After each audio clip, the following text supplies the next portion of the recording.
Selamat datang di Radio Filsafat, tempat kita berbicara tentang hal-hal yang sering kita rasakan tapi jarang kita pertanyakan. Pernahkah kamu berhenti sejenak lalu bertanya, sebenarnya apa yang sedang aku jalani dalam hidup ini? Bukan pertanyaan sederhana, bukan pertanyaan receh, tapi pertanyaan yang diam-diam selalu menghantui kita. Kenapa aku bekerja seperti ini? Kenapa aku mengejar hal-hal tertentu? Kenapa aku ingin terlihat sukses? Kenapa aku takut gagal? Dan apa tujuan semua ini? Pertanyaan-pertanyaan seperti itu sering muncul di malam hari, saat dunia sudah diam, saat tidak ada lagi suara selain pikiran yang berputar dalam kepala. Kita semua pernah merasakannya, kita semua pernah mempertanyakan arah hidup, dan di titik itu, tanpa sadar, kita sedang menyentuh sesuatu yang disebut sebagai filsafat. Mungkin kamu tidak menyebutnya filsafat, mungkin kamu menyebutnya overthinking, atau sedang galau. Tapi sebenarnya itu adalah tanda bahwa dirimu sedang tumbuh. Manusia yang tidak pernah mempertanyakan hidup seringkali hanya mengikuti arus. Dan mengikuti arus tidak selalu buruk, tapi jarang membawa kita ke tempat yang benar-benar kita inginkan. Setiap manusia pada dasarnya sedang mencari arti, mencari arah, mencari pegangan, mencari jawaban dan ketenangan. Filsafat hadir bukan untuk membuat kita terlihat pintar. Filsafat hadir untuk membantu kita menemukan diri sendiri dan untuk memahami mengapa filsafat begitu penting untuk hidup modern. Kita perlu kembali ke masa ketika semuanya dimulai. Bayangkan dunia sebelum listrik, sebelum sains, sebelum logika dijadikan standar berpikir. Orang-orang zaman dulu tidak punya penjelasan rasional tentang alam. Ketika hujan turun terlalu lama, mereka takut. Ketika langit gelap bergemuruh, mereka menyangka dewa sedang marah. Ketika seseorang jatuh sakit tanpa sebab, mereka menyerahkan kutukan. Dunia terasa penuh misteri, penuh ketidakpastian, dan manusia hidup dengan rasa takut yang tidak pernah berhenti. Pengetahuan saat itu diwariskan melalui mitos. Mitos bukan hanya cerita. Mitos adalah cara manusia menjelaskan dunia ketika mereka belum punya alat. Tapi, di suatu tempat kecil bernama Miletos, sekitar 600 tahun sebelum Masehi, beberapa orang mulai curiga. Apakah semua ini benar? Apakah petir benar-benar amarah dewa? Apakah bumi benar-benar ditopang raksasa? Apakah malam dan siang terjadi karena dewi tertentu? Rasa curiga itu berubah menjadi keberanian, dan keberanian itu melahirkan filsafat. Orang pertama yang kita kenal sebagai filsuf adalah Thales. Thales hidup di dunia yang penuh kekuatan supranatural, tapi ia berpikir sebaliknya.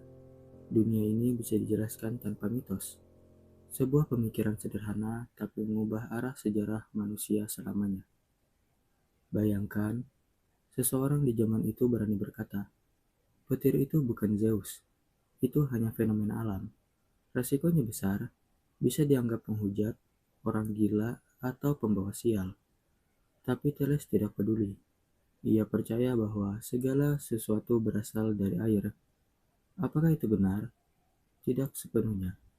Tapi sekali lagi, yang penting bukan jawabannya, tapi keberanian untuk mencari jawaban. Dari keberanian satu orang, lahirlah tradisi berpikir yang mengubah dunia. Setelah Thales, muncul Anaximenes. Ia tidak setuju bahwa air adalah dasar dari segala sesuatu. Menurutnya, dunia berasal dari sesuatu yang lebih abstrak, apeiron, yang berarti tidak terbatas. Ini tidak mudah dibayangkan. Bahkan sampai sekarang, ilmuwan masih memikirkan konsep ketidakterbatasan. Tetapi Anaximenes sudah memulainya ribuan tahun sebelum teori kuantum muncul. Lalu datang Anaximenes yang mengatakan, bukan air, bukan apeiron. Dasarnya adalah udara. Tiga jawaban berbeda, tapi tiga pola yang sama. Bertanya, mempertanyakan, dan mencari. Dan pola itu yang akan menjadi roh utama filsafat. Sampai di sini, kamu mungkin bertanya, oke, itu sejarahnya. Tapi apa hubungannya dengan hidupku yang sekarang? Sebenarnya hubungan itu sangat besar. Di zaman modern, kita punya teknologi, kita punya sains, kita punya internet. Tapi hal paling mendasar tidak berubah. Manusia tetap tidak mengerti dirinya sendiri. Kita tahu cara membuat pesawat, tapi kita tidak tahu kenapa kita merasa kosong. Kita tahu cara menciptakan AI, tapi kita tidak tahu kenapa kita takut gagal. Kita tahu cara belajar cepat, tapi kita tidak tahu apa tujuan hidup ini. Ribuan tahun berlalu, tapi pertanyaan manusia tetap saja sama, dan filsafat tetap menjadi cara paling jujur untuk menjawabnya. Sekarang, kita masuk masa filsuf yang paling ikonik, Socrates. Socrates tidak menulis buku, tidak meninggalkan catatan. Yang kita tahu tentangnya berasal dari muridnya, Plato. Socrates bukan hanya tokoh filsafat, ia adalah simbol keberanian untuk berpikir berbeda. Ia berjalan di pasar Athena, mengajak orang biasa berdialog. Ia bertanya, apa itu kebijaksanaan? Apa itu keberanian? Apa itu keadilan? Apa itu hidup yang baik? Pertanyaan-pertanyaan yang terlihat sederhana, tapi ketika dijawab semua orang bingung. Karena mereka menemukan bahwa banyak keyakinan yang mereka anggap benar, ternyata tidak punya dasar. Socrates percaya satu hal, hidup yang tidak diperiksa adalah hidup yang tidak layak dijalani. Kalimat ini sering dikutip, tapi jarang dipahami sepenuhnya.